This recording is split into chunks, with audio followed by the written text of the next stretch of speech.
Hi viewers, welcome to our channel. So NTR గారు and Koratala Shiva గారి వీళ్ళ కాంబినేషన్లో వస్తున్న cinema Devara movie April 5th అయితే రిలీజ్ కాబోతుంది.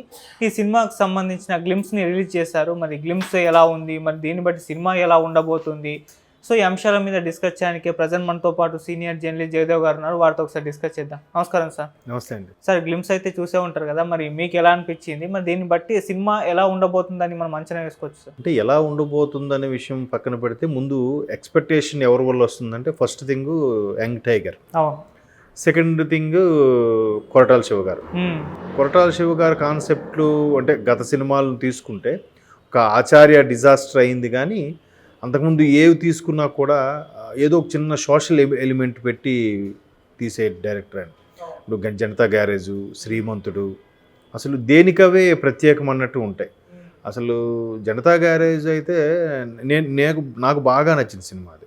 అంటే ఒక మనిషి ప్రకృతిని ప్రేమించేవాడు, సమాజాన్ని కూడా ప్రేమించి సమాజంలో ఉన్న లోటుపాట్లని, సమాజంలో ఉండే కొన్ని రకాల అవినీతుల్ని చక్కదిద్దడం, అది బాగా సింక్ చేసి చూపించారు. అది చిన్న స్టోరీ, ఒక లవ్ స్టోరీ మింగిల్ చేస్తూ అట్లా ఉండేది. అయితే ఒక్కసారి ఈ దేవర మీద ఎందుకు ఎంత హైప్ వస్తుందని అంటే, గత సినిమాలు చూస్తే ఎన్టీఆర్ గారికి అతను ఇండివిజువల్గా ఉన్న సక్సెస్ ఏంటంటే ఒకసారి వెనక్కి తిరిగి చూస్తే 2-3 ఏళ్ళు అయిపోయినట్టుంది కదా. RRR వచ్చే ఆల్రెడీ 1.5 year అయిపోయింది. ఇప్పుడు ఎన్టీఆర్ గారికి సినిమా ఉంది. And more over RRR credit ఎలా ఉందంటే, ఎన్టీఆర్ గారు ఒకవైపు, రామ్ చరణ్ ఒకవైపు, రాజమౌళి ఒకవైపు, 3 Rలు అవే కదా ఎవరికి వాళ్ళే. అండ్ మోర్ ఓవర్ కీరవాణి గారికి ఆస్కార్ అవార్డు రావడం, తర్వాత చంద్రబోస్ గారికి ఆస్కార్ అవార్డు రావడం, ఇవన్నీ కూడా దేనికవే ప్రత్యేకమైపోయి అక్కడ ఎన్టీఆర్ ఫ్యాన్స్కి ఏంటంటే ఎన్టీఆర్ ఒక్కడనే ఎలివేట్ చేసే, ఎన్టీఆర్ బేస్ అయ్యే సినిమా ఈ రేంజ్లో ఆడింది అనేలాగా ఎక్స్పెక్ట్ చేస్తున్నారు. అండ్ తర్వాత ఇంకోటి ఏంటంటే, చాలామంది దర్శకులు, రైటర్లు చెప్పిన కాన్సెప్ట్ ఏంటంటే, ఎన్టీఆర్ గారికి ఇంతవరకు అతనికి ఛాలెంజింగ్ క్యారెక్టర్ ఏది రాలేదట. అంటే కొంతమంది విశ్లేషకులు అవి ఎందుకు రాలేదు అని అంటే, ఏది ఇచ్చినా చేసేస్తున్నాడంట ఆయన. ఏది ఇచ్చినా అలవోకగా చేసేస్తాడు. ఇప్పుడున్న జనరేషన్కి పెద్ద బిగ్గెస్ట్ టాస్క్ ఏంటంటే పౌరాణికాలు. ఇక్కడున్న జనరేషన్ ఎవరు చేయలేరేమో, మేబీ అవకాశం వచ్చినా అంత బాగా సూట్ అవుతారో లేదో, ఆ టైప్ రావట్లేదు. కాబట్టి ఒకప్పుడు వచ్చేవి. దీని ముందు జనరేషన్ ఇప్పుడు బాలయ్య బాబు, చిరంజీవి వీళ్ళ వరకు ఓకే. తర్వాత మళ్ళీ వెంకటేష్, నాగార్జున గారు కూడా పౌరాణిక సినిమాలు చేసినట్టు దాఖలాలు ఎక్కడ లేవు కదా. సో అలాంటి పౌరాణికాలు కూడా ఈయన యమదొంగ ద్వారా ప్రూవ్ చేశాడు. ఆ యముడు గెటప్లో కానీ, రాజుల గెటప్ కానీ, ఏదైనా అది హైలైట్. ఒకసారి కోన వెంకట గారు అనుకుంటా, ఆయన ఎక్స్ట్రాడినరీ రైటరు.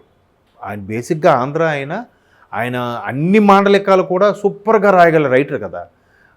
తెలంగాణ సూపర్గా రాస్తారు. తెలంగాణ దూకుడు డైలాగ్స్ చూడండి ఎలా ఉంటాయి. అవును, తూతుంబరి అన్నట్టుగానే ఉంటుంది, దమ్కిస్తే ఊరుకునికి.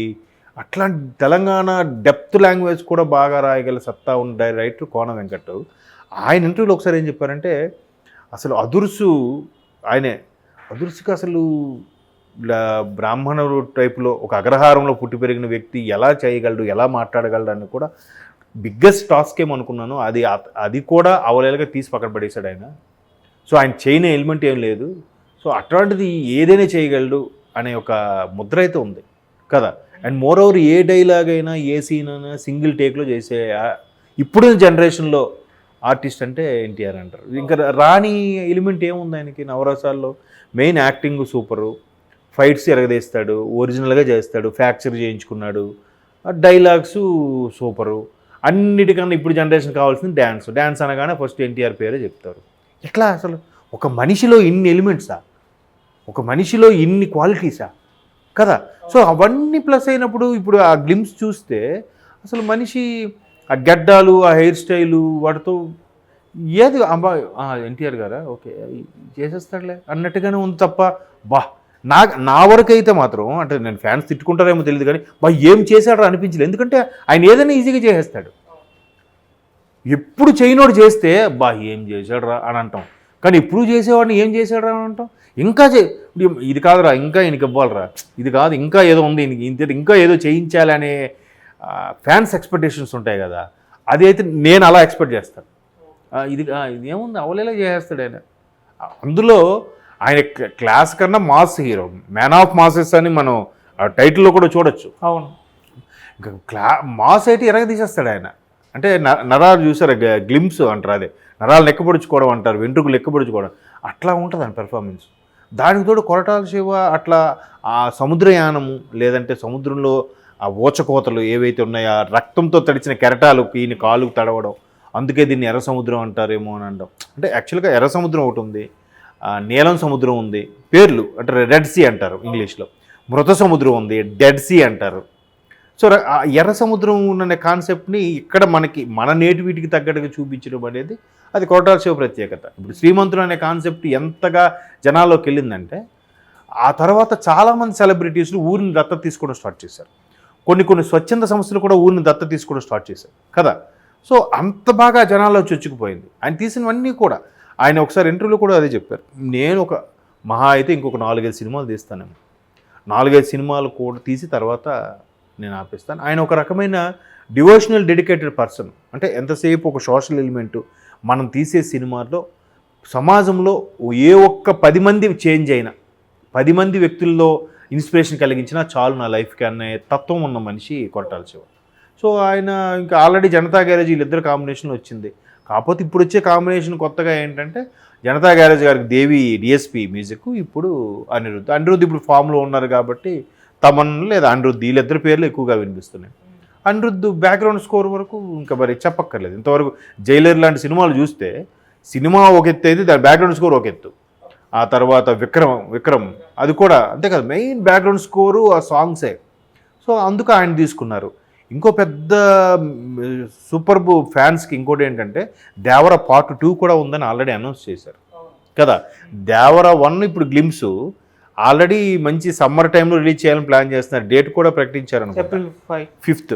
ఓకే ఏప్రిల్ 5th అంటున్నారు. మేబీ ఈ ఎలక్షన్స్ హడావిడి ఇట్లా ఉన్నట్టు పోస్ట్ పోన్ అయినా అవ్వచ్చు, లేదా ప్రీపోన్ అయినా అవ్వచ్చు. బట్ దేవర 2 కూడా ఉంది కదా. అంటే ఎంత సత్తా లేకపోతే, ఎంత స్టోరీలో దమ్ము లేకపోతే 2 పార్ట్లుగా తీయాలనుకుంటారు. అండ్ మోర్ ఓవర్ అంటే ఇలా అంటున్నానని ఫ్యాన్స్ కోపం వస్తుందేమో తెలియదు కానీ, RRR సినిమా ఎన్టీఆర్ గారి కన్నా రామ్ చరణ్కి ఎక్కువ క్రేజ్ వచ్చిందనే సందర్భాలు కూడా ఉన్నాయి. కొన్ని ఆయనకి ఎలివేటెడ్గా తీసి ఇద్దరికి పాపం రాజమౌళి గారు ఇద్దరికి ఎలివేట్, ఒక సీన్లో ఈయన భుజాల మీద మోస్తే, ఒక సీన్లో ఆయన భుజాల మీద, ఒక సీన్లో ఈయన బదనాం చేస్తే, ఒక సీన్లో ఆయన బదనాం చేయడం, ఒక సీన్లో హైలైట్ ఈయన అయితే ఒక సీన్లో ఆయన హైలైట్ అవ్వడం. ఇప్పుడు కొమరం భీముడు ఆ సాంగులో అక్కడ ఎన్టీఆర్ గారిని బాగా హైప్ చేశారు కదా. అండ్ మోర్ ఓవర్ ఆ పాపను కాపాడే సీన్లో రామ్ చరణ్ హైలైట్ అయ్యారు. ఎవరికి వారే బ్యాలెన్స్ చేస్తూనే వచ్చారు. కానీ రామ్ చరణ్ బాగా చేసేసారు, రామ్ చరణ్కి ఎక్కువ నేమ్ వచ్చింది, ఇక్కడ రకరకాల సోషల్ మీడియా వార్తలు వచ్చాయి. సో ఇవన్నింటినీ బేస్ చేసుకొని లేదు ఎన్టీఆర్ ఈసారి కొడితే కుంభస్థలాన్ని కొట్టాలి, ఇండివిజువల్గా ఎన్టీఆర్ క్రేజ్ ఇమేజ్ మీదే పాన్ ఇండియా మూవీ కొట్టాలి. ఆల్రెడీ లాస్ట్లో టైటిల్ కూడా వేశారు, దేవరా. అంటే కృష్ణదేవరాయల్లో ఉన్నది దేవర. ఆ టైటిల్ని ఒక అంత రాయల్గా ఉండే టైటిల్ని కూడా చక్కగా మాస్ని ఎలిమెంట్ని చేస్తూ ఒక గంగపుత్రుడు క్యారెక్టర్లా, అది గంగపుత్రుడు క్యారెక్టరా, లేదా సముద్ర దొంగ క్యారెక్టరా, లేదంటే సముద్ర దొంగల నుంచి జనాలను కాపాడే క్యారెక్టరా అనేది మనం తెర మీద చూడాలి. అవును, అది మనకి పూర్తిగా రివీల్ చేయలేదు. మీకు అర్థమవుతుందా? సో ఆ గెటప్ మనిషి ర్యాష్గా ఉండడం, మాస్ చెప్తున్నాను కదా. మాస్ అంటే ముందు ఎన్టీఆర్ మాస్ హీరో అని అంటారు ఎవరైనా. మాస్ ఎక్కువగా నిలబెట్టేది ఇండస్ట్రీలో కూడా. సో ఇప్పుడు ఇండివిజువల్గా ఎలాగైనా పాన్ ఇండియా రేంజ్లో కొట్టాలి అనే కథ అయితే కనబడుతుంది. ఆ గ్లిమ్స్ చూస్తే ఖచ్చితంగా కొడతారు. అంటే కొరటాల శివ కూడా అంత దమ్మున్న డైరెక్టర్, ఇంత టైం తీసుకున్నాడంటే ఖచ్చితంగా సూపర్గా ఉండబోతుంది. Okay, thank you so much sir. Thank you. So yes, మరి మీకు ఎలా అనిపించింది దేవరా గ్లిమ్స్ కింద కామెంట్ సెక్షన్లో అయితే తెలియజేయండి. Thank you so much.